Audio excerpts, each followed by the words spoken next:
some people paint canvas, some people write words on paper, some people create films. And I think for me, music is literally just like a painting on time. Are we one? Are we infinite? Are we temporary?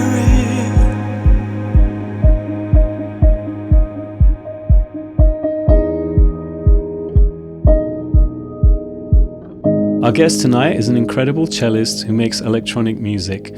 I would like to present Suuvi. Hi, it's a pleasure to be here tonight. It's absolutely wonderful. Thank you for being here. Of course.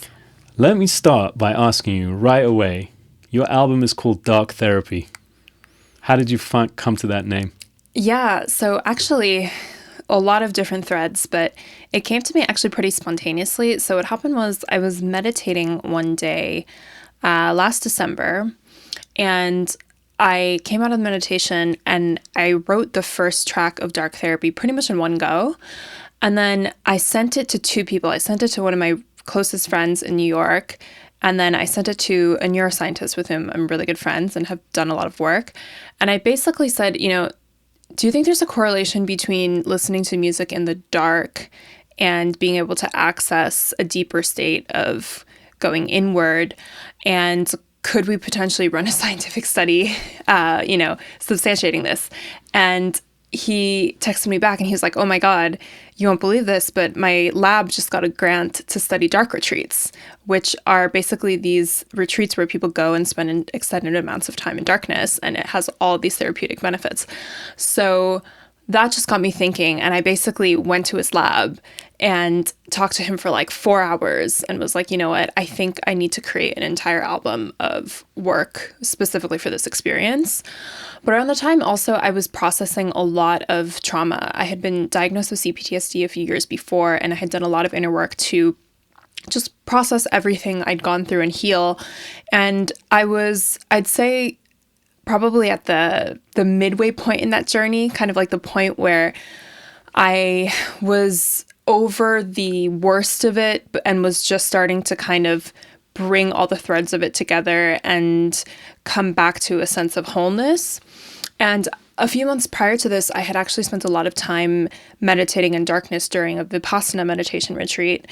And I had this crazy experience while I was there. So basically at one point, if you ever do a Vipassana retreat, I don't know if you have. I haven't. That's a whole other conversation. But basically it's a 10-day retreat. You can do longer ones, but minimum 10 days where you meditate for 11 and a half hours a day, and you don't speak or make eye contact with anyone for the whole session. And about halfway through, I started to totally lose my mind. and, I thought I would go there and like process all this trauma and think about my past and all these memories. And I quickly learned that you can pretty much think about your whole life in the first 3 days, like 3 days with absolutely no stimuli, and you're just meditating and you are not talking to anybody and you're not ingesting anything from the outside world. It's a lot more time than you think it is. So I felt like within the first 3 days, I had processed like every memory of everything I could possibly remember, which probably is not actually accurate, but that's how I felt. And then I started to actually have these panic attacks, and then they placed me into what they called a meditation cell, which was this tiny room with a cushion on the ground, totally dark. And the panic attacks went away, and I had these really, really profound meditative sessions where I started hearing essentially phantom sound. And the sound that I heard was the sound of the cello, and it was like nonstop in my ears. At first I thought I'd gone crazy. I was like, someone is playing the cello here. Like, how is this possible? We're supposed to be alone, meditating in silence. But afterwards, when I was talking to some of my neuroscientist friends, they explained to me that it's a phenomenon akin to when we close our eyes and we see phantom lights. Essentially, I was so destimulated that my brain got bored, in a layman's explanation, and I started to generate my own sound. And I guess because the cello, having started at age 2, was probably the sound I've heard most predominantly throughout my life, my brain wanted to hear that. So it was this weird experience where So when I started writing all this music, I started to think back to this experience of almost like being in a cave and recalling the sensations and the state I was in, and just the way I was able to go really, really deeply inward. And that's what this whole album is about. So in a way, it's dark therapy because it's about processing a lot of darkness, but it's also literally about processing it in the dark. Wow, that's amazing. I'm very curious. Does darkness have a quality like positive or negative to you? You know, it's interesting because I love the concept of dichotomy, and I've always been obsessed with just everything along that theme in terms of polarity, black and white. I'm literally wearing black and white. I tend to. And something I always think about is there's this old Native American tale called The One You Feed. I don't know if you've heard of it. And it's basically about a young boy who goes to an elder and he asks him, you know, within all of us, there's good and evil. Which side wins? There's a good wolf and a bad wolf. And the elder says, the one you feed. And so I think that actually all of us have a bit of both darkness and lightness within us. And I've actually found that some of the most well-adjusted people and happiest people tend to be people who've actually faced their darkness and are very comfortable with it. And I definitely had a lot of experiences early in life that forced me to. And while in the moment it was very difficult for me, in retrospect, I'm actually really grateful for the darkness that I have experienced, because I think it made me ultimately a more whole human, because I've actually seen kind of the depths of despair, but made peace with it and had really, really terrible challenges. But also because of that, I can fully appreciate what my life is today and all of the wonderful things with which I've been blessed. And I think if my life were perfect all the time, it would almost lose meaning because I wouldn't appreciate it as much. So I think it's something I've really embraced, but it's something that I think has a very negative connotation for most people. Yeah, by the way, that's a beautiful reflection. I once recorded an album, and I had an agent at the time. I sent it to her, and she was like, she sent me an email back, and she was like, "Wow, Reza, this is so beautiful, but why is it so dark?" You know, and that it was funny because I wasn't consciously writing dark music. I didn't think of it as dark. I just thought this is the depth of my emotion. And it was interesting to me that her perception of my depth was darkness, whereas to me it was just depth. Mm-hmm. So that's why I asked you the question, because I think darkness is an interesting concept. You know, I mean, we live in a world, and I'm not talking about darkness as in evil. I mean, like literally darkness, like the sun comes, it's light. The night comes, it's dark. You know, and it just, what you said about that dichotomy or that duality, it's just baked into the way life is, you know. So we spend half our day in light and half of it in darkness. And I guess, you know, so that's why I was just curious, like for you, if darkness is, if you perceive it, even though you've had pain in your life, if you perceived it as a negative, or just there is no negative or positive, it is just what it is. I think it is what it is, and ultimately it's a stimulus, because if you even think about something like, you know, muscle growth, in order to make a muscle grow, you have to actually tear it down. When you lift a weight, you're actually breaking down your muscle so that it grows back stronger. And I feel like everything we exercise is like that. And I don't know why I just thought of this. It's so unrelated, but this is where my mind went. I read this book years ago called Lanark, and there's this one sort of dystopian scene. There's this dystopian world in it where there's no daylight. Basically, it's every day is the same. And so because of that, there's actually no time, and people have totally lost track of time. And it's interesting because I think about that. I'm like, if everything were just one plane, would we really be evolving? Like, would anything really be changing? But yeah, I think for me, I don't think I would have. It's interesting you brought up depth, because darkness and depth to me are somewhat correlated. And I do find that to me, it's just like another color on a palette.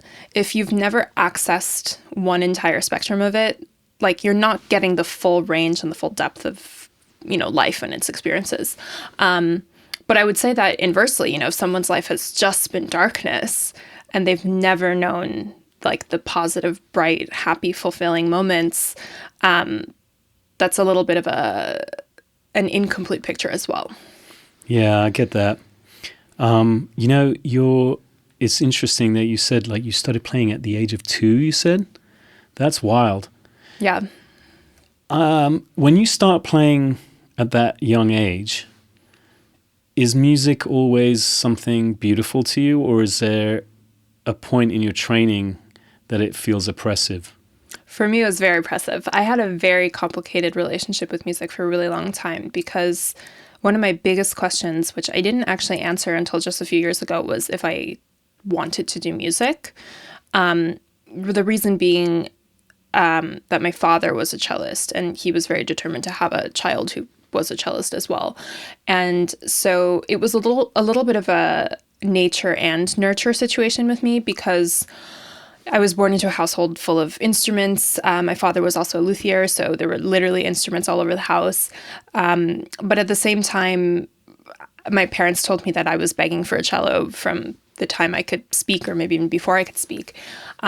But there's this concept, actually, it's a philosophical concept called mimesis, where we are hardwired to essentially want to mimic things around us that give you perceived status or achievement, and that's different in whatever environment you're in. So of course, in my world, playing the cello got you attention, so that was the logical thing to do. And of course, also, I just thought everybody did it because in my household they did. So it was something where for a long time I wasn't sure if I'd just done it to please my parents or because it was what my teachers wanted. There were definitely many times I tried to quit.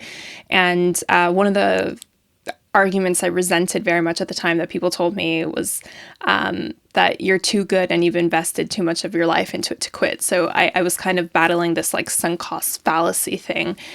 And so what I realized actually when I was 27, which is about 3 years ago now, was that it wasn't the cello that I had an issue with. It was what was making me very unhappy was the fact that I had been trained in a way to essentially just play music written by other people. Although I had minored in composition, my career was very focused on a very traditional classical cellist performance path. And I realized that I had no agency and I felt like I had no voice of my own in terms of being a musician and artist. So once I started writing my own music, it totally helped me like reclaim my whole relationship with the cello, because then it became about using this, extension of myself, essentially. I've played it for so long and I know it so well, to really say what I wanted to say and express what I wanted to express rather than interpret other people's music. And so that was a very liberating point for me. Do you feel like that it was necessary to have that training to get you to where you've got to today? Or do you think you could have bypassed it? Now I'm incredibly grateful for it. I think if you'd asked me a few years ago, I was too caught up in a lot of resentment, which I've worked through to acknowledge that. But now I'm incredibly grateful because I know that the training that I had is just so unique and it was so formative. I was in conservatory for 16 years, which was not exactly a fun process. That was the oppressive, difficult part for me. But what I learned there, even though there were times I hated just being in the practice room for like hours and hours all day and having to sacrifice my personal life and a lot of things just to, pursue excellence at this one instrument. In retrospect, I don't think I would have mastered it this way had I not gone through that. And so again, going back to this idea of darkness and pain and stimulus, in a way, it was almost like a very, very long-term investment to complete freedom, because now for me, the cello is like, I don't think there's any one thing I know how to do in life better than play the cello. It's the one thing I've devoted the most of my effort into excelling at and perfecting. So I have so much liberty when it comes to the instrument now, and that is a liberty and freedom that I wouldn't have had if I hadn't put in all those hours. Do you think there's a parallel to other areas of life, meaning that if you encounter some difficulty in life or resistance, and it just feels painful to deal with it, that one should push through the pain with focus and discipline and just basically put yourself under that pressure? Or, often people say, be kind to yourself, don't take it so hard, whatever. What do you think? And I'm not talking about music now, I'm just Right. talking about in personal development. What do you think is a better way? I think there needs to be a balance of both, because there was definitely a time where I took it way too far. There were times where I definitely abused my health and well-being and my mental health for the sake of just pushing through. And I wouldn't advise that to anyone. I think burnout culture and hustle culture, both of which were a big part of my life and a big part of my identity when I was younger, are definitely harmful in many ways. However, I do think something I always think about now is there's healthy discomfort. So for example, one of the things I had to address in my 20s was the fact that because I had devoted so much of my life to pursuing music at a really high level and academics, I had really neglected a lot of personal development. And I was also homeschooled for the large portion of my life, so I wasn't even properly socialized as a child and teenager. So in my 20s, I actually had to almost learn to be a better human. I had to kind of reflect upon a lot of things within myself. There was a time where I was not a good listener. I was not a good partner. I was not a good collaborator. I didn't know how to work on a team. I didn't know how to, not in a way that was aggressive, but just in a way that it was almost like I was lost. How did you find that out? Because surely if someone told you that, it must be very painful to hear. Yeah. So the one thing that has been kind of a saving grace is I love feedback. So I've been told by even some of my friends that they're amazed at how well I take feedback because apparently I am quite receptive to it. But I think that's also because I'm someone who really likes personal growth and self-improvement. So I want to hear the feedback. If there's something I can do better, please let me know. But yeah, it was also something I sort of realized where I saw a lot of my relationships just not really flourish in my 20s. And I realized there was this imbalance where my professional life was, shiny, and there were all the markers of success and accolades and clear, proof of having succeeded. And then one of the big things I had to face in myself was I was single for about 7 years in my 20s, and I couldn't get a relationship to work. And it was something that, the first couple of years I was just kind of whatever, I'm busy, I'm a workaholic, I don't have time to do this. And then I started to think about it more and more, because actually someone I dated briefly, they kind of confronted me with this. They were like, this is just not a priority to you, because if it were, you would have found a way to do it, because look at how you've found a way to do everything else that you've put, your heart into. And I was like, oh my God, you're right. This is an excuse I've been telling myself that I don't have time for this. The real reason is I've just never really, actually prioritized it. And so I had to do a lot of work on myself to kind of ask, why wasn't this working? And also realize that I had not developed a lot of the skills that were required to be in a healthy relationship. Now I am, so I can say that I definitely worked on that area of my life, but it was something that it was a very kind of night and day thing for me, where for so long I was so happy in this identity of being alone and not needing partnership. And in fact, almost taking pride in not needing partnership and community in that way. And yeah, I just saw the shift. I turned 30 this year, and towards the end of my 20s, I realized I was I don't want to actually live this super fast-paced life where I'm always traveling and nomadic and not committing to anything or anybody. And yeah, it just was something that took a lot of inner work. And that was one of the hardest ones to solve. It was funny because some of my close friends and family members, they used to tell me, they were like, we're not concerned about your future in any way when it comes to like, we know you'll figure out your professional life, anything you want to do, like we know you can do it. We're very concerned at how single you are. Yeah, that's one big life achievement that took a lot of inner work. What do you, okay, back to duality. What do you think the role or importance of strength and softness is? I think people who are very strong need to embrace softness, and people who lean more soft need to embrace strength. And I say this because I'm someone who, I'm kind of like, people say this like, I'm hard on the outside but soft on the inside. But I could never show my softness when I was younger because I was really afraid that it was going to be used against me and perceived as a weakness. So there was a point where I became very hard. You know, I think softness is actually, in a way, like almost the greatest strength, because if you feel safe and comfortable showing softness, you have to have a lot of strength and groundedness to do that. Yeah, it's something that took me a long time to be comfortable with, because I think I also mistakenly for a long time, like, this is also one of the reasons why I was single for so long. I believed that my independence was a strength, to the point that I was like, I don't want to need anyone. I don't want to rely on anyone. That's going to make me soft. But then I realized that actually one of the scariest things to do was to open up to someone and allow someone in that way. And intimacy, in terms of, you know, everything that word encompasses, became one of the biggest challenges for me in terms of like actually being strong in a way.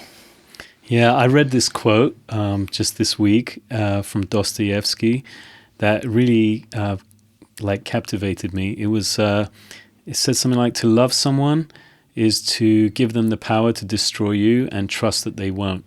Yeah. Yeah, it's true. And it's scary, because in a way it's like something someone once said to me was like, when you love someone, you're actually like, they're the person that can make you feel the best, and they're also the person who can hurt you the worse than anybody. So yeah, it takes a lot of strength, I think, to open up in that way. Yeah.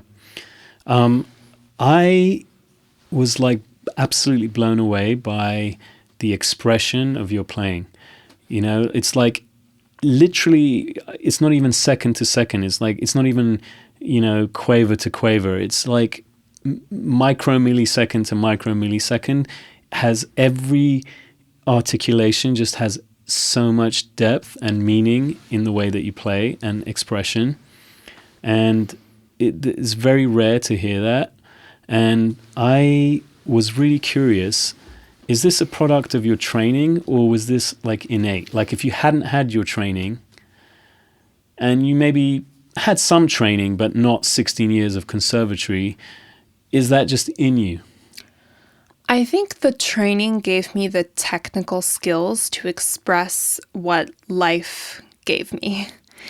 And I think if I hadn't had the life that I had, I don't think I would have that depth of expression, because it's funny. I actually just performed a couple days ago, 2 days ago, and it was interesting because this actually happens a lot when I perform. Like, I finished playing and I looked up and there were multiple people just in front of me, like wiping tears from their eyes. This one guy came up to me afterwards. He's like, "You made me cry 2 times, and that's really hard, like even to get once." I never cry. And I actually take that as a compliment, because for me, like, you know, in a way, crying is almost like the biggest, I'd say if you can get someone to cry or if you can get them to laugh, those are like some of the hardest things to really induce in someone. And because they're such genuine expressions, like you can't control if you start laughing and you can't control if you start crying. And so for me, they're almost like spontaneous, like, you know, just reaction to something. But it's interesting because I get that a lot. Like someone last year heard me play, and afterwards I had coffee with her, and she's like, I wanted to meet you because when I heard you play, I was like, this is a girl who's known suffering. And so it was funny because we had a whole chat about it. And yeah, like, without going deeply into detail, I had a lot of traumatic events happen in my early life that were atypical. I went through a lot of things that most people probably won't experience in their lifetime. I would hope they don't, which at one point made me extremely angry and extremely sad. There was definitely a period where I was just very depressed and like just trying to process all this traumatic stuff that had happened to me. But now that I'm on the other side of it and I've really made peace with it, I see it as again, like just another, it's almost like I got to access a different level of being a human that I wouldn't have accessed if I hadn't gone through these events. And the fact that I survived them and have now turned them into something that is an expression that others can share in is to me something I'm grateful for.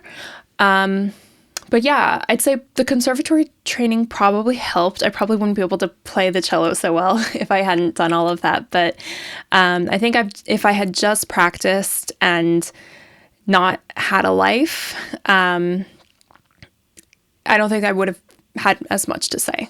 Yeah, I mean, it's absolutely mind-blowing to me because in just one bow, right, I can hear that history that you were talking about. I can hear the intensity, the depression, all of that. But I can also hear 1,000 other emotions, including hope and joy. And it's all, like literally it's like a spectrum from the moment, you're sliding the bow to the moment that you get to the end of it, And it's like every single note has that level of complexity. And I'm just so curious that when you're playing that, what's going through your mind? It's fascinating because I've actually recently done a couple experiments with, you've probably noticed by now I have a lot of friends who are neuroscientists. But I've actually, I'm waiting for the results. So I can't actually tell you yet because we just did this experiment recently. But I've been measuring my brain waves with EEG while I play. And also I've been doing it with audience members in certain performances. And what I'm curious about, which I can't confirm now because I don't have the process data yet, we did this very recently, is if there's some sort of neurocoherence between myself and my audience. Because I go into almost like this, not almost, it is a flow state. And I don't really have any conscious thought when I play. It's not like I'm thinking about any particular thing or event or idea. And that's when I actually play the best, when I'm in that state. But what I'm curious about is if these audience members, especially the ones who cry, if they start to sort of experience that as well. Because a big part of what I'm interested in is just how music and art affect the brain. And yeah, I'll have to come back again and tell you the results. But I have a strong suspicion that there is some sort of neurocoherence between myself and my audience. And this flow state that you're talking about, is it the same when you're writing or just when you're playing? It depends. It's interesting because I'm sure you've had this experience as well. Like just today, I was trying to work on my new album, and the first maybe 3 hours, it just was going nowhere. I felt like I was putting things down, deleting them, and I was like, this is trash. I should just delete this entire session. And I kept kind of like going to other tasks, coming back to it. And I was really thinking like nothing good is going to come out of what I'm writing today. And then in the 4th hour, and this happens really often, where either I'll get like a track spontaneously and I'll get an idea and it'll like write itself, or it'll just be really, really frustrating and feel totally futile for like a couple hours, and then it just clicks. And then I go into this like flow state where everything makes sense and it comes really, really quickly. I don't actually have an answer for how to access that state because it kind of happens spontaneously. Like this new album I'm working on now, it actually began as an idea I got during a yoga class a couple weeks ago. I was in hot yoga and there was this melody that just at the end of class just like was stuck in my head. It was actually a chord progression. And the whole drive home, I kept thinking this chord progression. I was like, okay, I probably have to write this down when I get home because it's stuck in my head. And I just kind of put down the chords and I forgot about it. And then the next few days, every single day, the same chord progression was stuck in my head. And I was like, you know what? It wants to come out. So I wrote it down and that turned into the first track of my upcoming album. Upcoming, I say that like it's done. It's being written. But yeah, and so sometimes it comes spontaneously like that. But it's funny because I just saw this thing the other day and I don't know if it's true because stuff on the internet, you can't verify. But I saw this little thing about a story about Michael Jackson, how apparently one time he woke up in the middle of the night and he had a song in his head and he woke up his whole team and it was like 3 a.m. And he's like, we have to record this right now or God will give it to Prince. I saw the same thing. And so I sometimes wonder, I'm like, when you get those really persistent ideas, is it just like, you need to write this down, like someone's sending me a message? I don't know. I'm sure you've had similar experiences. I mean, yeah, I often have things just come to me, but when usually in inappropriate times where I don't have an instrument or I can't do anything with it or whatever, or, you know, sometimes when I'm like, you know, picking up my daughter from ice skating or something, you know what I mean? Like, just, I can't do anything with it, but I just sing it into my phone and just come back to it later, you know? Yeah. But I always record everything. As soon as something comes to me, I just like put it in the voice notes. Yeah. Voice notes are great. Actually, I get a lot of ideas also while driving. I think it's because especially on long drives, the voice note thing made me think of this because I started using that method after this one trip I took. I was driving from DC to New York and I got this thing stuck in my head and I was like on the freeway. I was like, how do I write this down? But yeah, I think it's also maybe this, you kind of go into a certain flow state when you're driving, especially like long distance drives. It's true. I actually wrote the entire lyrics of one of my songs because my songs have lyrics as well, at a traffic light. So while I was waiting for red to go to green, just the whole thing just came and the first two lines came and I was like, oh, I got a flow. So I just pressed record on my phone and I just dictated the whole thing and it was like, that was it. The song was finished. Yeah. That was a pretty cool feeling. Well, so for you though, I'm curious, like, do you ever find, because for me, it's very hard to force the process if it's not happening. I mean, I can sit down and force myself to write down a melody or a chord progression or a rhythm or whatever, but I feel like it's never as good as when it just comes to you. I used to think that, but some interesting things have happened along the way. I remember one time, this was like before I was like professional. I had a job and I was sneaking in time to make music. And one day I was like, you know, I had only like 2 hours to make a beat and I was so tired. I'd been working all day and I was just like completely destroyed. And I really just wanted to go to sleep, but I was like, you know what? I'm just going to push myself and make a track. And I hated every moment of it. It was just so painful. And I just thought it was awful. And I was like, I don't know that this track is going anywhere. But anyway, I just kept pushing myself. And every time I listened to it, I was like, this is awful. But I was like, let me just keep trying. And then I did it. And then I finished it I didn't finish it, but I kind of had like a beat basically within 2 hours. And I thought it was awful. And I really hated it. But at this point in my life, I was working in a recording studio as a sound engineer. And so I would meet a lot of producers and songwriters and stuff. And you know, if I kind of got like, you know, friendly with them, I would ask if I could play them some of my beats.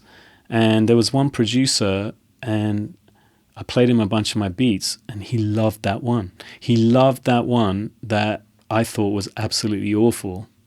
And then he wrote a melody over it, and it ended up being recorded by Mandy Moore. Oh my gosh. Yeah.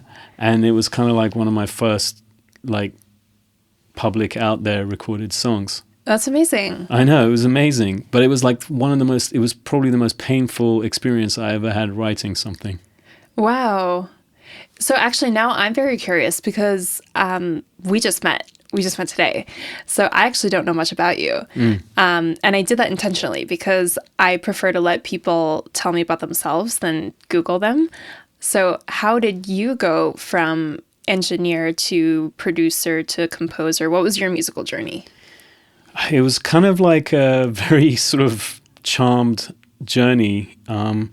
I started off working in a recording studio that as an intern, right? And I was working a lot in sessions. I wasn't really doing anything other than like making tea and like, helping people out with stuff. I wasn't really doing anything major, but I was working with an artist who had not yet been released that turned out to be Britney Spears. Oh my gosh. Yeah. Wow. Where was this? This was in New York. Okay.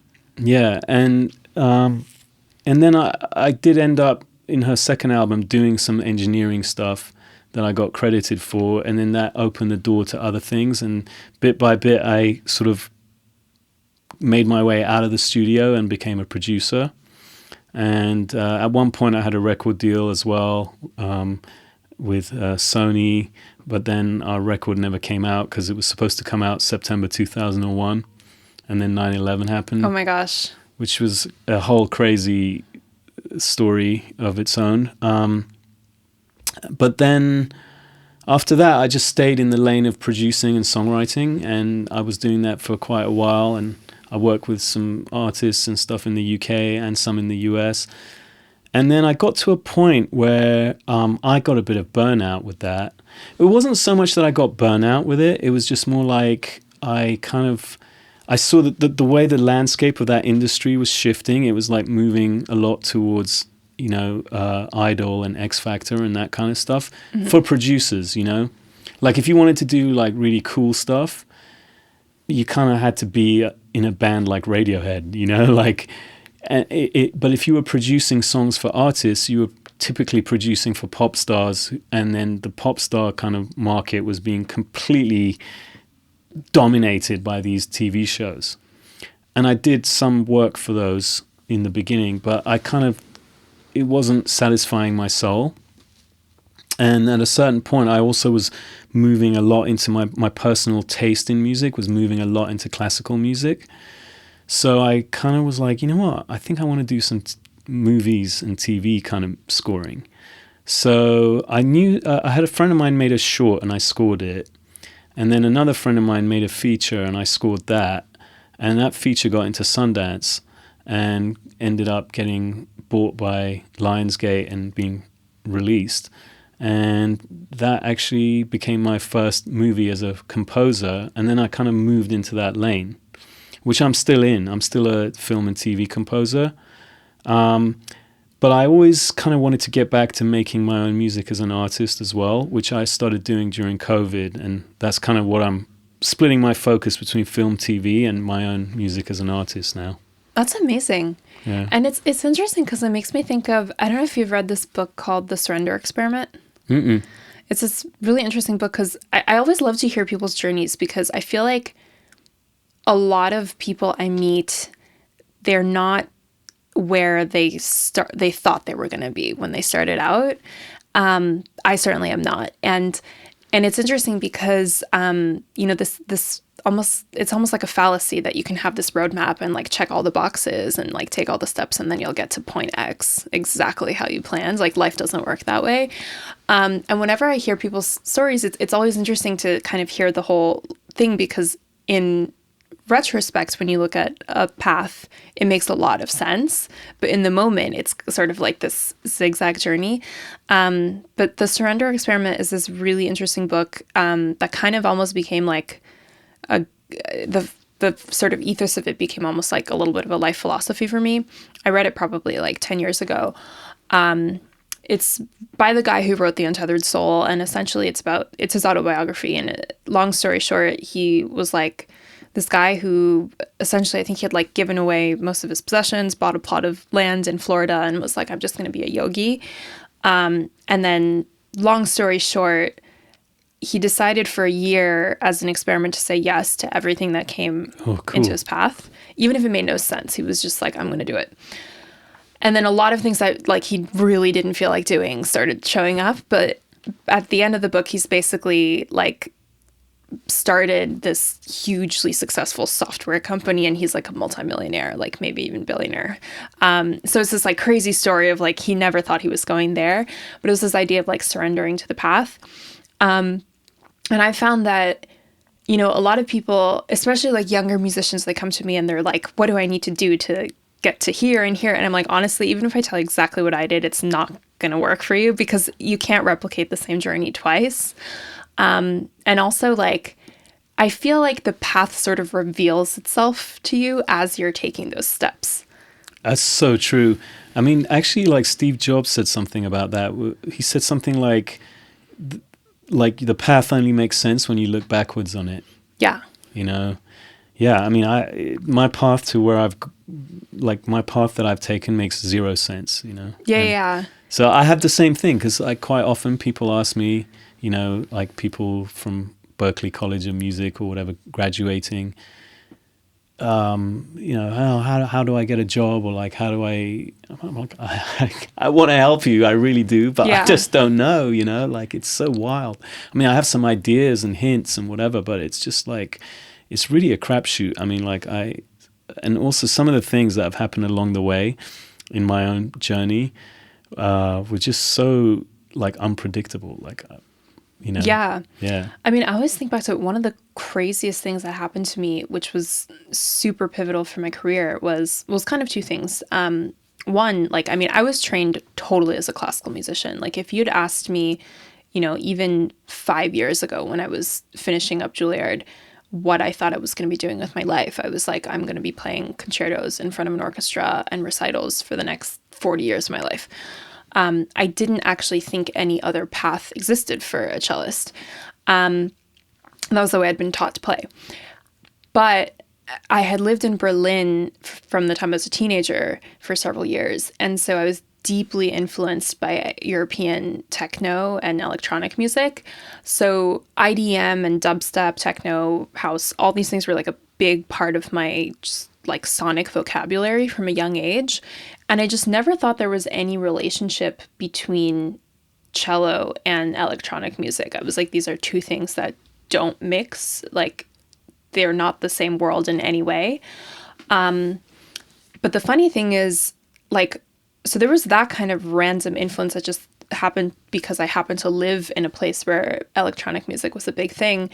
But then also coincidentally, in 2020, during the pandemic, I had nothing to do for a while because at that point my life was all focused around performance and there were no performances for a very long time. So I was hanging out in San Francisco for a while, and I met this chef who started letting me eat at this restaurant where she worked for free, and I knew the owner, and I basically got really into like their food and was there all the time. After a couple of weeks, I was like, you know what? I feel like I should do something to give back to the restaurant. It was like a nice sort of wine bar. I was like, you have a sort of area with a piano. Why don't we do like a 3-course like dinner, and I'll pair it with like music, and we do this like wine food evening. So we did that, and it just happened to be that a board member from the San Francisco Conservatory was at that dinner. Yeah. And I had simultaneously just moved in by coincidence down the street from the San Francisco Conservatory, which was one of the only conservatories at the time that had a really, really strong, they have a technology and applied composition department, which is very focused on electronic music. So I was actually originally thinking of applying to that school after Juilliard, and instead, long story short, I fast-tracked and ended up actually becoming artist in residence there like just a few months later. And it was all because I met this person at a dinner like in the middle of nowhere. You know, it was like such a random series of events. But that shaped the whole course of my career because it was during that residency that I started incorporating electronics into my music. and that's where I recorded actually Dark Therapy and my first EP and a lot of prior experiments that never got published. So yeah, it's funny how I'm like, you can't replicate that again. I can't tell you to do that. Right, exactly. But do you think that's meant to happen, or do you think that you had a hand in that? I don't know. What do you mean by hands in it? Well, like, do you feel like Like I manifested it? No, maybe, but I was actually meaning more like, okay, so something happens, and then you're like, oh, well, this has happened, so I'll react to it this way, and then like, Yeah. You don't have control over the big picture, but you have control over small moments in choices that you make, and they can guide you in certain ways. And then, so my question is like, do you think you're actually guiding your own way in small ways that take you in incremental steps that suddenly, when you look back, make sense? Or do you think that actually the whole thing was just almost like destiny? I think you can think of it in two different ways. Some people, I guess depending on how like woo-woo you are, it's destiny. That's like the ultimate like side of the spectrum. But I actually believe, so it's funny because people talk about manifesting all the time. And whether or not you believe in it, I believe that you could have all the, ingredients around you, but you have to be proactive about assembling the pieces. And one thing I do think I've been naturally really good at in my life is I'm very proactive. And I am someone who, like you said, there was definitely an element of chance. Like I didn't orchestrate this person being there, but I was proactive about organizing an event where I would be playing and there could potentially be someone, who would see me. I didn't think that this was going to happen, but you never know. And I think the whole point is like you have to put yourself out there and you have to actually, pursue opportunities, go out of your way to talk to people. I've always been, it's funny because people say I'm like a natural networker, but I don't like the word networking because I think it has a really negative connotation. I think there's this misconception that networking is about looking for people who are useful to you. And that has a sort of like icky feeling to it. Like, oh, I'm just trying to see if that person is useful to me. For me, I think I've grown such a strong network of people around me in my professional and personal life just because I've genuinely been curious about people. Like, I love meeting people. I'm the kind of person who, like, I probably make dozens of new acquaintances and friends like every couple weeks. I'm very like it's funny because my partner is always like joking. He's like, I don't know how you know so many people. And I'm like, I don't know either. I just meet them everywhere. I didn't even realize that wasn't a thing until he told me it's not normal to like have new people be your friends like every 3 days. But yeah, I think I'm very curious about people. I love getting to know people. And I think that when I meet new people, I'm also proactive about like making intentional time with them. So I think that's kind of the thing. It's like, if you think about it in a professional context, networking, if you're just going up to someone and trying to figure out if they're useful to you, is like not going to get you very far. But networking in the sense of wanting to build relationships that are based upon a premise of like, I genuinely just want to know this person and learn about them and have real curiosity about them, not in terms of like how they can benefit you, but just how even potentially you could synergetically, do something together. That's where like authentic relationships are built. And I think that's probably like the cornerstone of my whole career ultimately, because it's funny, I mentioned early on, like when I was younger, I had issues with collaboration, like saying, my personal life. And it was because I was raised in an environment where, the way my training was, I was homeschooled and then I was put in a practice room practicing alone for like 6+ hours a day. When I was younger, I didn't think I needed other people. I was like, not in the sense that I wasn't interested in them. It was just like, I thought that all I had to do was literally get very, very good at my instrument and then I would succeed in life. And that was just this total fallacy, because then I realized, you could be the best cellist ever in your practice room, and that means nothing. And yeah, it was actually when I started focusing on community that my whole career took off and my life flourished as well. Isn't that so interesting? Yeah. Yeah. You mentioned earlier, actually twice, yoga. Is that something you do regularly? Yeah, I just did it before coming here. Oh, amazing. Yeah, it's been an on and off practice for probably 20 years at least. My mother got me into it when I was very young. She probably started me when I was a kid, because I think she thought I was not flexible enough. But I've found that it's been really, really good, not just for like the physical benefits, but also for the mind. It's to me like one of the most centering practices. There have been times where I've stopped for like a couple weeks or even months, but it's something that I've found I've always been able to come back to. Do you find that it affects your music or your playing or anything at all? I would say that if and this is probably a good moment to reflect upon why I don't keep the practice up every day. But I would say that when I'm practicing every single day consistently, it's like with meditation, there's an overall net positive for your whole life and everything else that comes into your life and everyone else who comes into your life.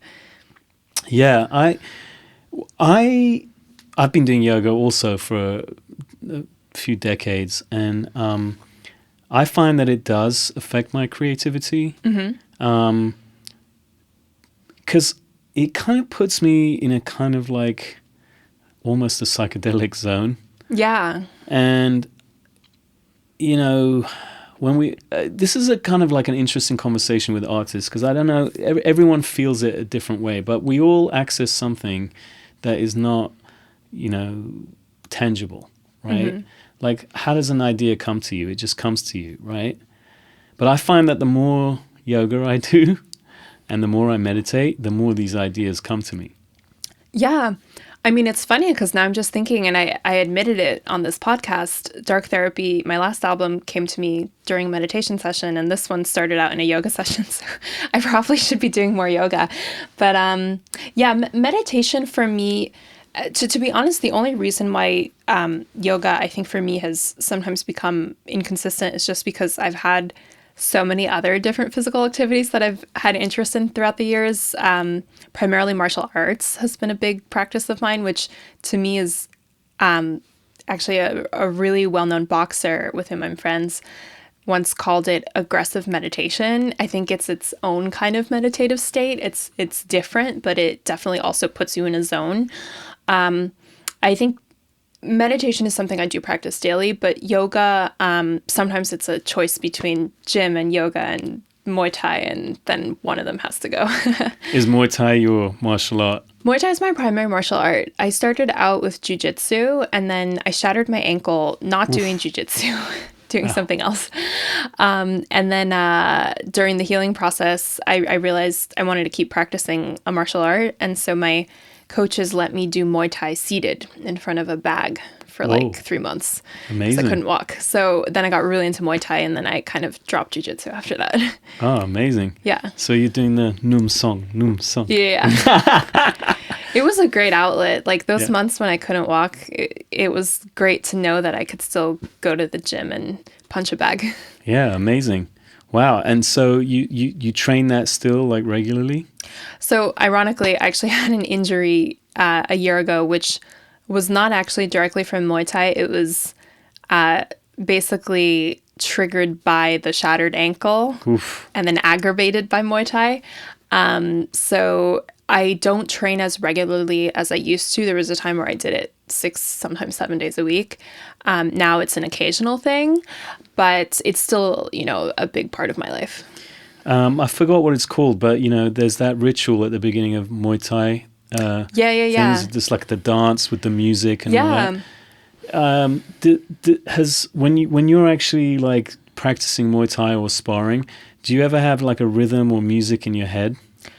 It's funny because it is actually a very rhythmic practice, and just in general, when I started training martial arts, it actually reminded me a ton of music. For me, there was something very creative about it. There was something very disciplined about it. And there was a sort of like, I think people who haven't necessarily, practiced or been to a dojo, they don't realize there's a lot of like history, culture, and etiquette around it, that it really makes it like its own art form in a way. Muay Thai is called like the art of 8 limbs, and it's something that it was interesting because when I started training, everyone's first reaction was like, "Aren't you afraid of hurting your hands?" Ironically, I've not hurt my hands through it, but I've hurt other things. But the thing is, what I actually found it reminded me of was like sitting in a practice room. Because if you think about it, like a lot of when you're learning an instrument is just like repetitive, going, it's not like when you see the final performance, that's like the fun part. Before that, like it's really just taking everything apart and like doing everything slowly, like a million times, drilling it and playing with metronome. And so when I started doing martial arts, I was like, this literally reminds me of how I learned music. It's like you go to your class and you train like one punch or like one jujitsu position for, an hour. And that's your training for the day. It's not like you go into a fight and spar, but that's really like the performance part of it. So probably activated like a similar part of my memory where I liked, or at least felt familiar with the environment. Yeah, I find that so fascinating. I also have done martial arts over the course of my life at various stages. And I think it's like a very interesting thing for me in terms of dichotomy. And that's why I asked you about the strength and softness thing. Because like as an artist, I have to be soft to and really sensitive to feel that part of myself and to be able to relate to other people's experience. At the same time, to have the technical mastery to be able to actually do that, you have to have that sort of strength to just keep doing the practice and push past the difficult, boring stuff, So For it's sure. So I think the martial arts, I always saw the same parallel, that it's like, has the same thing of like you have to train till you can flow, basically. Yeah, and that's almost like a metaphor for life, if you think about it. Like, it really is like pushing through. I believe that there's like a reward after every challenge. Like, and I've seen this. I was talking to a friend the other day, and he was talking about how like people think when everything's terrible, they think it's going to be terrible forever, and like they panic. And then when things are great, they think it's just me smooth sailing forever, and like they're never going to hit a bump again. But really, it's like a cycle, and we're always like going through this cycle constantly. And like something I've learned is there used to be a time where, I really felt that way, where like when things were falling apart, I was like, this is how it's going to be forever. And now I think I've lived through like enough of those ups and downs that I really see it as like, it ebbs and flows. But I think the important thing is like knowing that there is like that flip side that comes. And I've found just in my life, and maybe I've been actually lucky that it's been this way, but every time there's like a really, really tough, challenging period, there has been something really, really rewarding at the end of it. Or maybe actually that's just the perspective I'm giving it. And maybe that's like an optimistic, idealistic way of reframing it for myself. But yeah, I don't know, maybe someone could take the same life experience and view it through a very cynical lens and just like be like, oh, everything sucked. But I'm like, no, I see it as like little life challenges, and it's almost like a video game. It's like you have to get through the levels to like go up. Do you feel that when you're going through it? Like if you have something really challenging happen to you now, emotionally, let's say, right? Yeah. Do you have that ability to say to yourself, yeah, it's cool, I'm going through this. I've done this many times before. I know I'll get out of it. It won't be that bad. Oh, for sure. Yeah. And I wish, amazing. I wish I had this perspective even like 5 years ago. It would have helped me get through the states I was in at the time much more easily. Because actually, just recently, there was like a period a couple months ago where a lot of things were just not going great. And I remember just thinking, I was like, you know what, this time in like 2 months, this will be a distant memory. And that's actually how I feel now. I'm like thinking back to that, I'm like, that was like yesterday's problems. That's an incredible skill to have. I think sometimes I have that, but I don't think I have it all the time. I mean, there are times where I say to myself, I know I'm going to get through this. I've done it many times before. I know in 2 months' time, I'm not going to be thinking about this thing that I'm thinking about right now at all. But for some reason, it still really hurts. Well, you know what I do sometimes, and this has like helped my doom thoughts when I am like freaking out about something. So I've been doing this for years. Is anytime, like let's say this morning if I woke up and, this thing is stressing me out, I do this exercise where I go in my calendar and I look always like 1 month ago on this day, 3 months, 6 months, 12 months, 3 years, whatever. I just go back in like increments of time, and then I look back, and I'm someone who actually keeps a very detailed calendar, so I actually can remember what happened pretty accurately. And it's just so funny because then I did it actually this morning. I was looking through my journal and I was looking at entries from a year ago, and I was like, you know what? It's crazy because the things I was worried about then, now I like literally forgot they happened. Like if you'd asked me what I was doing then, I was like, oh my God, I can't believe I was so worried about that. And I found that actually helps me really quickly put things in perspective, because there was always a greatest problem in the world at the time that is no longer. It's so true. Well, that's incredible. Okay, I've been wanting to ask you this question a lot of times during this conversation, but then we got like so deep into other things. What is music to you? You know, it's funny. No one's ever asked me that. That's actually a really, really interesting question, because for me, well, one thing I think about always, and I say this a lot in the context of being a musician, I think of it as painting time. Because if you think about it, if you're an artist, creative communicator, storyteller of any sort, what you're really doing is translating ideas and emotions into a form that someone else can understand.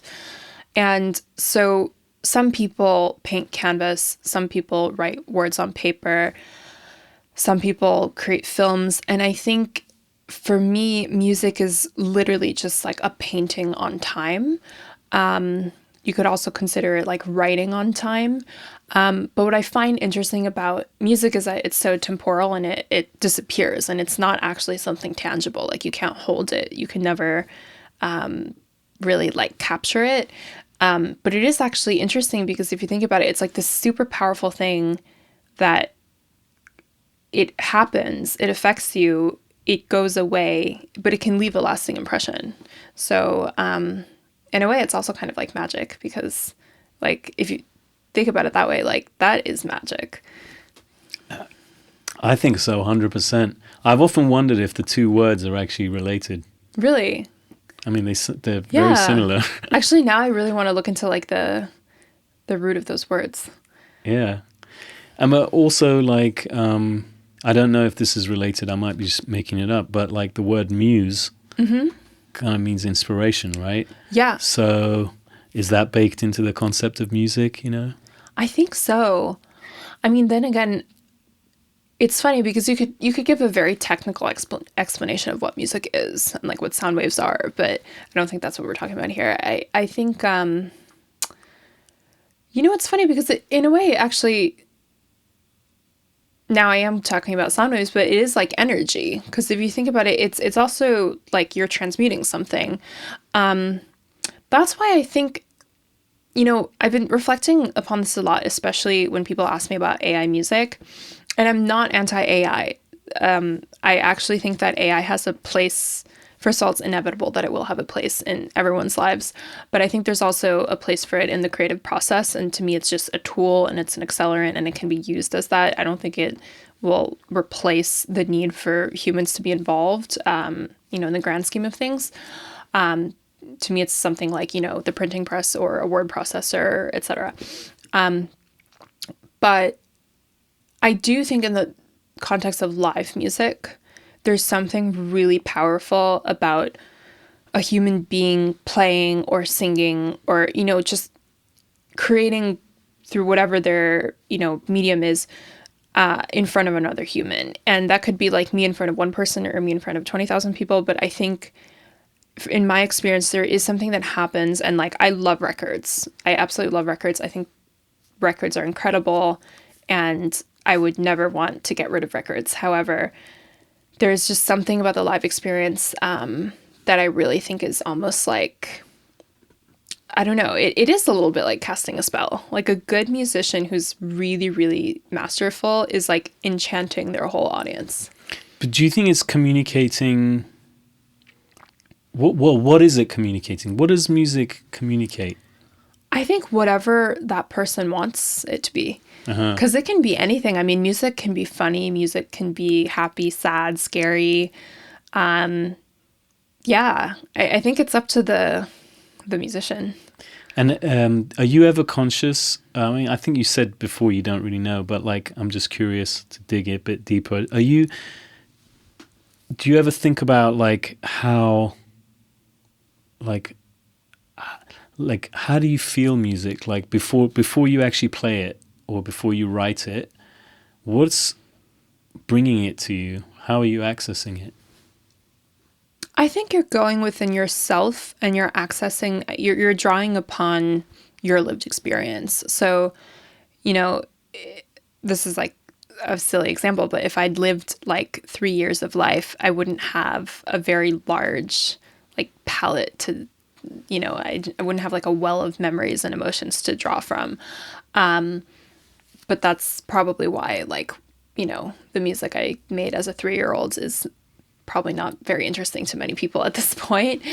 But yeah, I think it's like, it's almost like if a human is like a museum of memories in a way, you're just like choosing memories to transmute it. This is also kind of silly, but I'm thinking of like Harry Potter where they like take out the memory and then you can like transmute it to another person.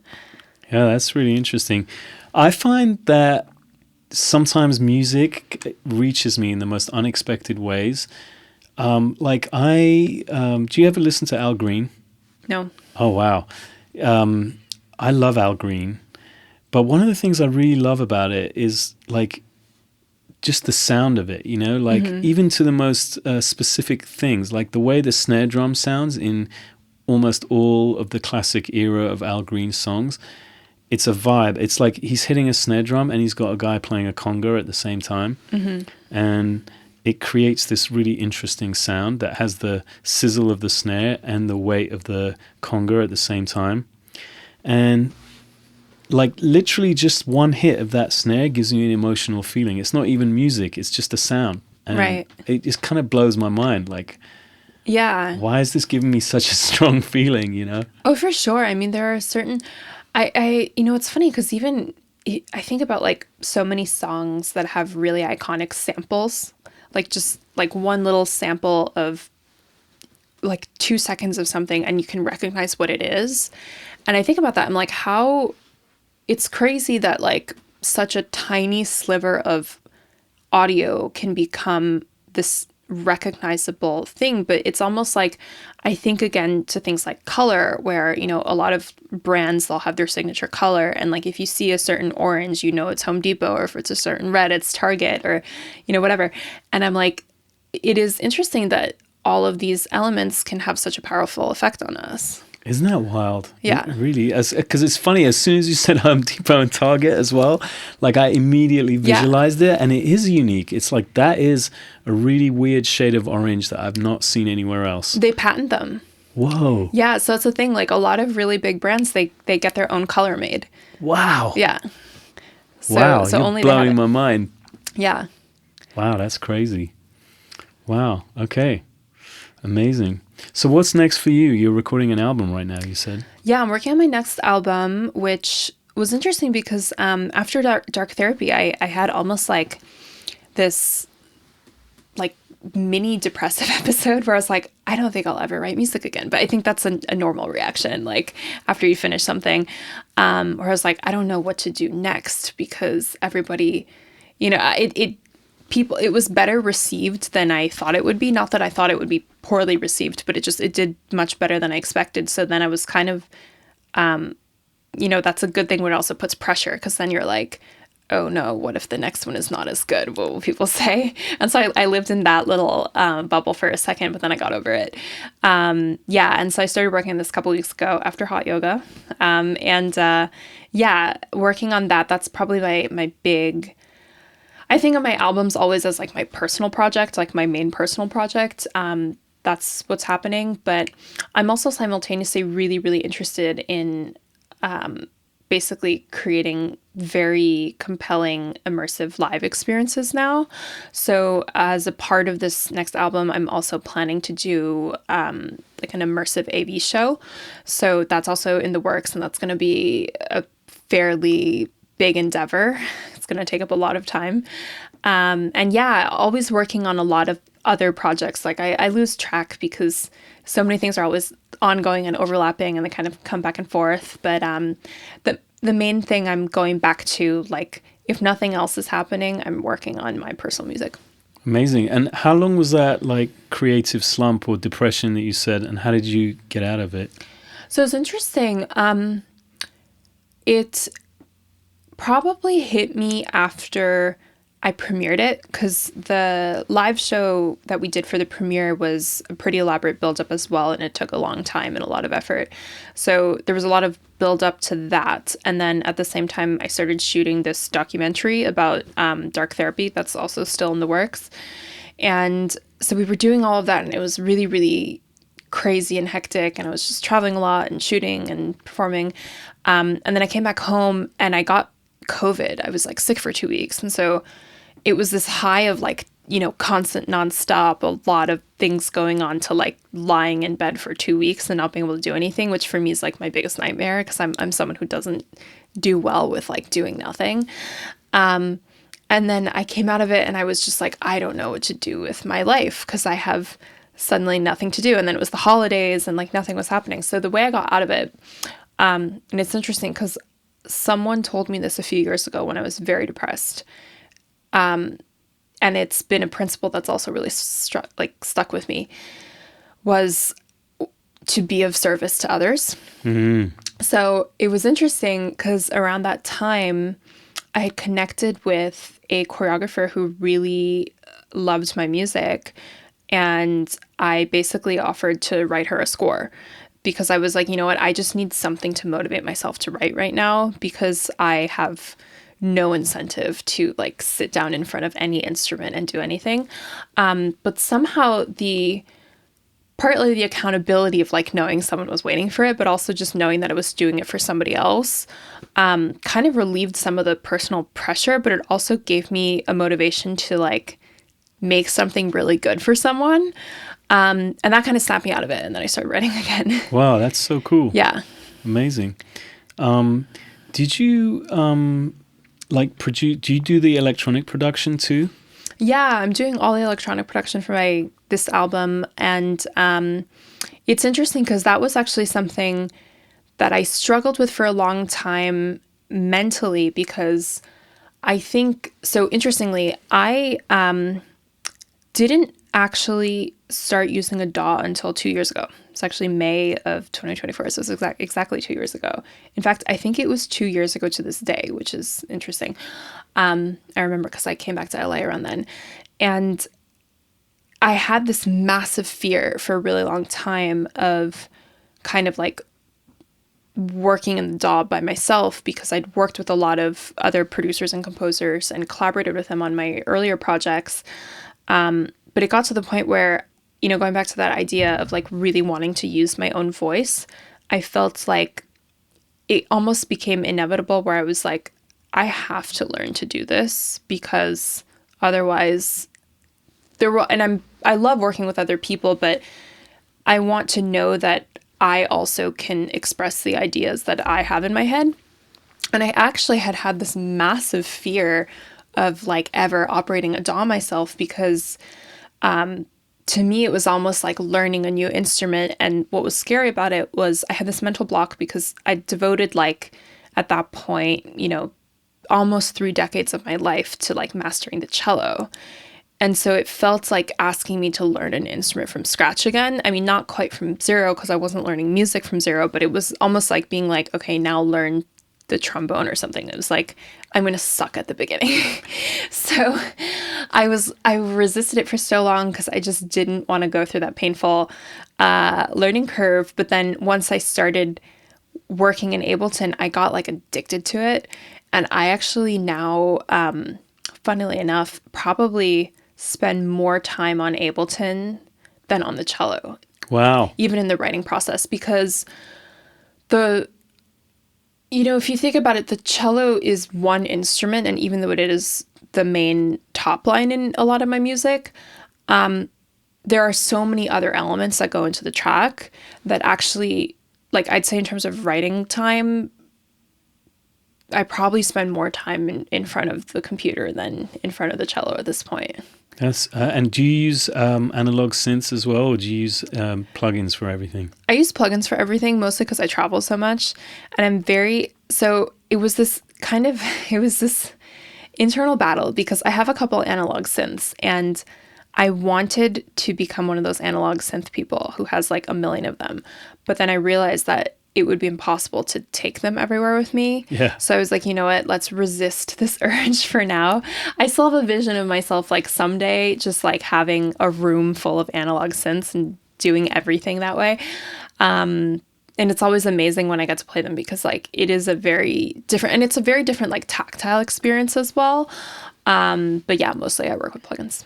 Yeah, I mean, something I'm really curious about is, I mean, I guess even with the analog synth, this question still applies.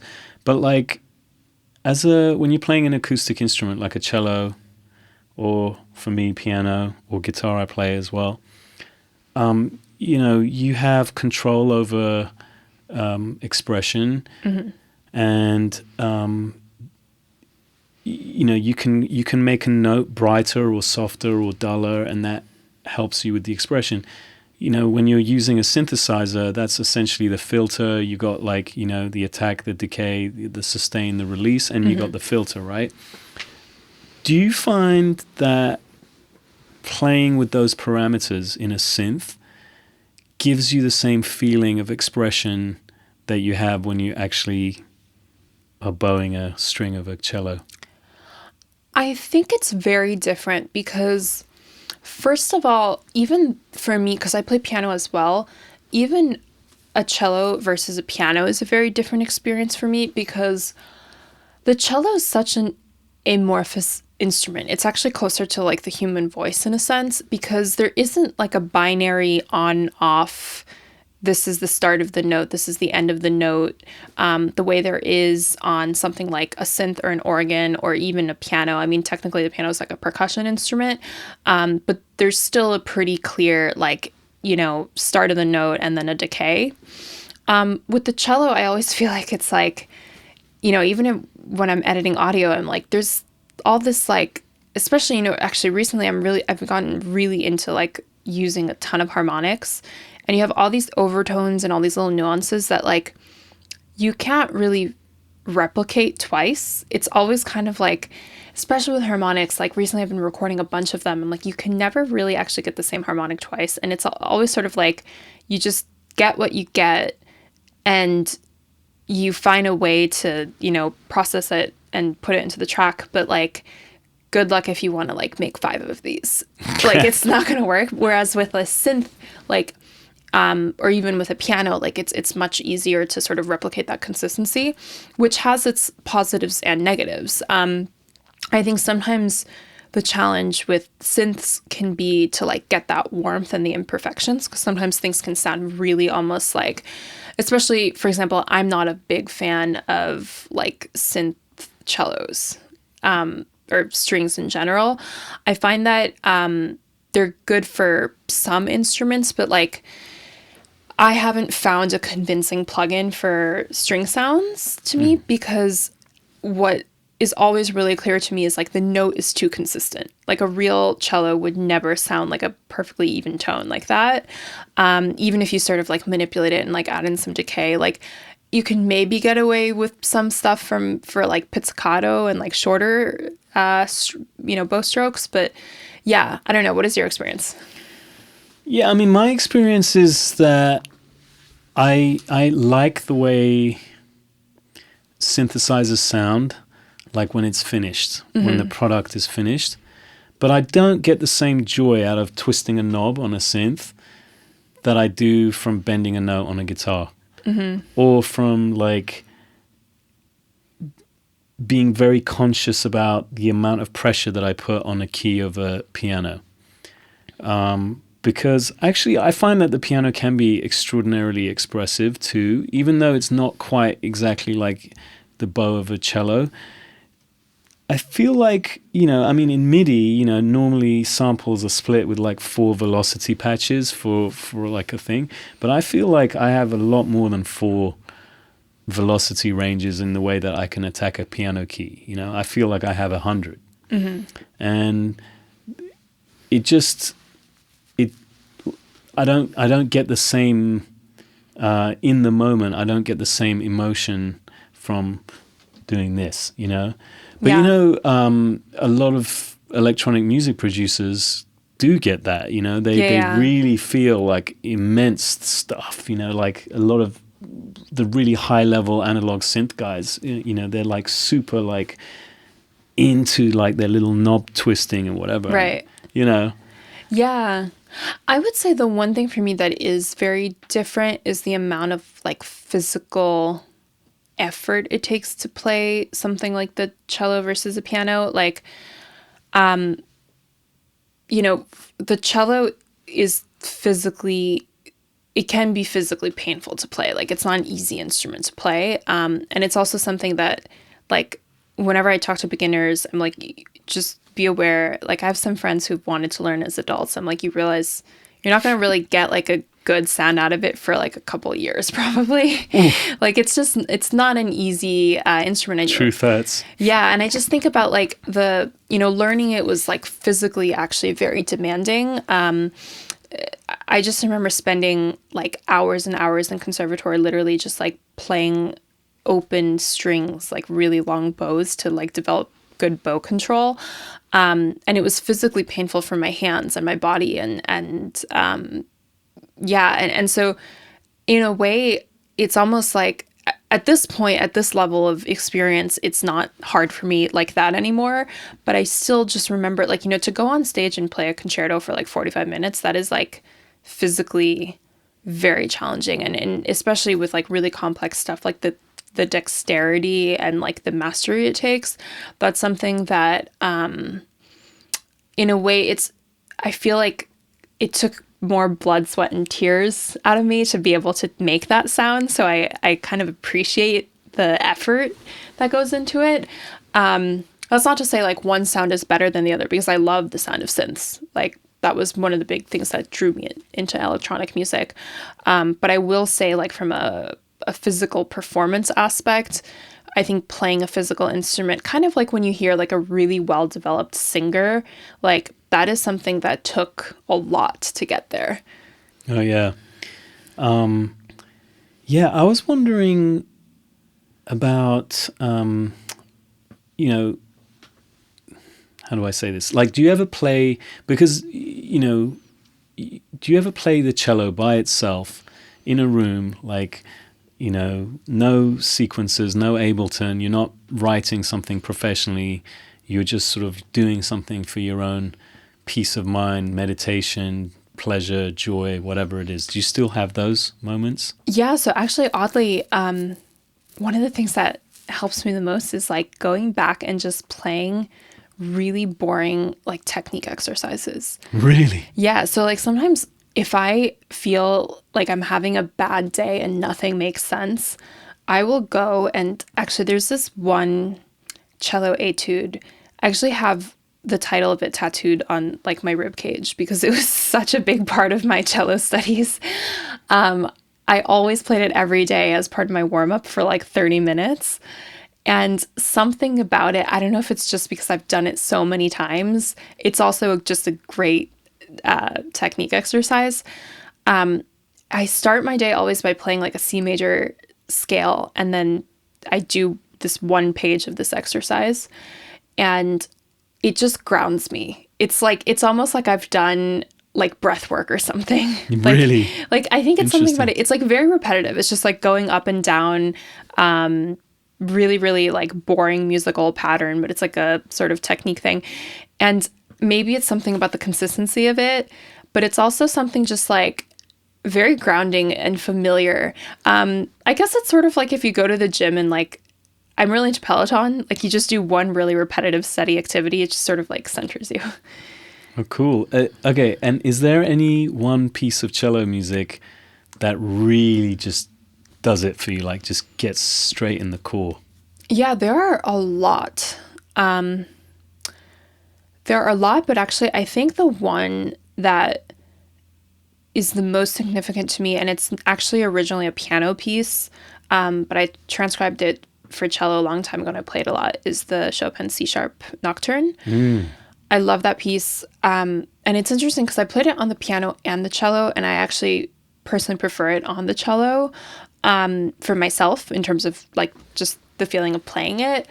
And I think the reason being that the right hand melody, which is where it is originally in the piano part, is just so beautiful as a melody. And there are things that I can do on the cello with it that I wouldn't be able to on the piano. I love the piano. Like I love playing piano, and I think it's an incredible instrument. But one thing that you can't do on the piano is like you can't change a note after you start it. And so one of the things I do love about the cello is that you can add so much variation to any note because you can start a note and you can change it in all these different ways. And that's a piece where I think there's just a lot of opportunity to do that. Remember when I said that like there's a spectrum of every bow that you're playing with like a lot? Yeah. That's basically what I'm hearing, like I'm hearing you change the emotion midway. Well, not even midway, like basically just every moment of the way you're playing is so expressive. Yeah, it's almost like I just got a mental image of a lava lamp, but imagine like it's the difference between like turning a light on and off or like having something that's evolving. Exactly. It's constantly evolving. So back to that question that I asked you earlier, now that we're talking in this context, like you transcribed this piece and you brought it up that specifically, you're thinking about evolving it. Is that something that, again, for you is happening on a technical level, or is it like an emotional response that's making you evolve it that way, like the lava lamp? I think it's an emotional response, but again, going back to what we talked about earlier, if I didn't have the technique to do it, I wouldn't be able to execute it. But what's crazy now is I just think about like how many hours of my life it's taken, like tens of thousands of hours to get to the point where you don't have to think about it. I'm sure even if it were like 10 years ago, I was probably thinking about it more actively, but that's something, it's funny because so I moved to Paris when I was a teenager specifically because I wanted to study with this one cello teacher who was a very famous pedagogue, and he taught like everybody in France. And what everybody told me at the time was like, you have to go to France to learn how to play soft because they know how to do like soft, subtle sounds better than anyone. And that's something I really learned. Like there was a joke amongst the other students when I went there. They were like, you're so American, like you play so loud all the time.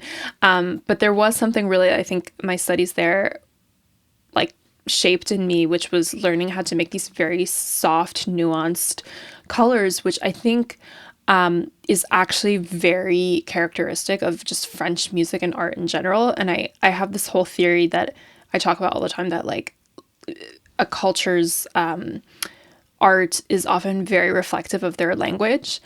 And if you think about like French art, like Impressionist art, for example, it is kind of like that. Like there are no harsh lines. Like you don't really quite know where one thing starts and ends, but somehow you have a whole picture. And that's kind of how I see a lot of their music as well. And if you think about it, the structure of their language, I don't know if you speak French, is like that as well. Like they have these, they call them like linking words. And so essentially like their words like go from one into the other, and they sort of all, if I remember when I first arrived in France and I was learning French, like everything just sounded like one long word to me. I was like, where are the ends of words?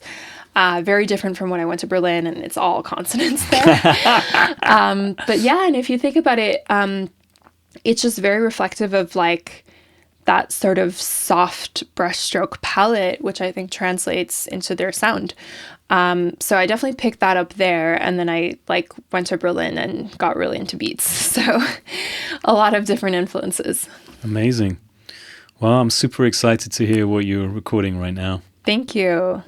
And well, thank you for coming to doing this. This is really awesome. Of course, and I'm so glad you asked me to do this. Going back to the spirit of saying yes, I got this text message not knowing anything about who you were or what we were doing, but I was like, sounds like fun, and I'm glad we did it. Yeah, me too. Amazing. Thank you. Thank you. Are we one?